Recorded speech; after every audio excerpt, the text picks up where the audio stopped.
Palm Beach, after tossing a grenade that threatens to blow up a massive COVID relief and government funding bill and force a government shutdown in the midst of a pandemic, President Donald Trump was golfing on Christmas for a second straight day.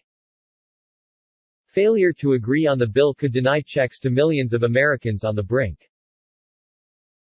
Trump had no events on his public schedule on the first day of his winter vacation Thursday, but traveled to his Palm Beach Golf Club, where he was spotted by CNN cameras on the links. Reporters were given no details of his schedule for the day, but told that, as the holiday season approaches, President Trump will continue to work tirelessly for the American people.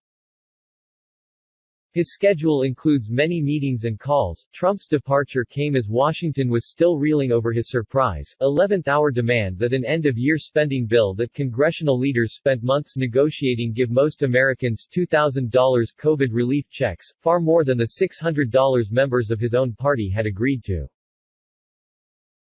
The idea was swiftly rejected by House Republicans during a rare Christmas Eve session, leaving the proposal in limbo.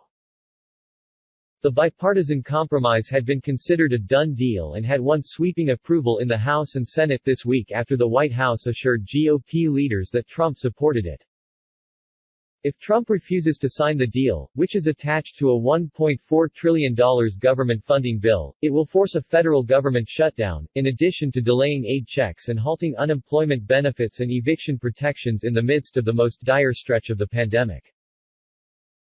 It was an apparent act of antagonism toward congressional Republicans from a president who has been raging over his November 3 loss to President-elect Joe Biden and trying to come up with new, increasingly outrageous schemes to try to overturn the results of a Democratic election. He has been egged on by allies like his lawyer, former New York Mayor Rudy Giuliani, who accompanied the president to Florida aboard Air Force One. Trump's ire has been focused, in part, on Republicans in Congress whom he believes have been insufficiently supportive of his quest to delegitimize Biden's win by lobbing unfounded claims of mass voter fraud before Congress meets to tally the Electoral College votes on Jan. 6. In Florida, Trump continued to rail against the results, complaining to members that he had been robbed of the election and voicing frustrations about the year-end spending bill. At a meeting in Florida today, everyone was asking why aren't the Republicans up in arms and fighting over the fact that the Democrats stole the rigged presidential election? Trump tweeted after he'd returned to his private Mar-a-Lago club. Especially in the Senate, they said, where you helped 8 senators win their races. I will never forget. He wrote in another. The statements underscored concerns that Trump is blowing up negotiations to punish lawmakers for what he sees as their insufficient support loyalty. Trump has provided no credible evidence to support his election claims, which have also been refuted by a long list of officials, from former Attorney General William Barr to Republican governors, judges and local election administrators.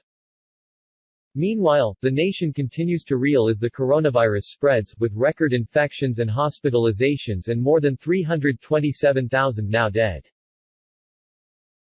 And millions are now facing the prospect of spending the holidays alone or struggling to make ends meet without adequate income, food or shelter thanks to the pandemic's economic toll. To mark the holiday, the President and First Lady Melania Trump tweeted out a pre-recorded video message in which they wished Americans a Merry Christmas and thanked first responders and members of the military. As you know, this Christmas is different than years past, said Mrs. Trump, who focused on the acts of kindness and courage the pandemic had inspired. Trump hailed the vaccine doses now being delivered and thanked those responsible. It is truly a Christmas miracle, he said. Meanwhile, Democratic House Speaker Nancy Pelosi and Treasury Secretary Steven Mnuchin have been trying to salvage the year-end legislation to try to prevent a shutdown. Democrats will recall House lawmakers to Washington for a vote Monday on Trump's $2,000 proposal, though it would likely die in the GOP-controlled Senate.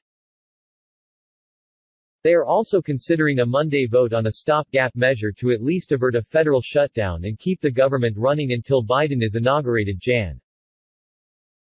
20. In addition to the relief checks, the COVID bill that passed would establish a temporary $300 per week supplemental jobless benefit, provide a new round of subsidies for hard-hit businesses, restaurants and theaters and money for schools, and provide money for health care providers and to help with COVID vaccine distribution.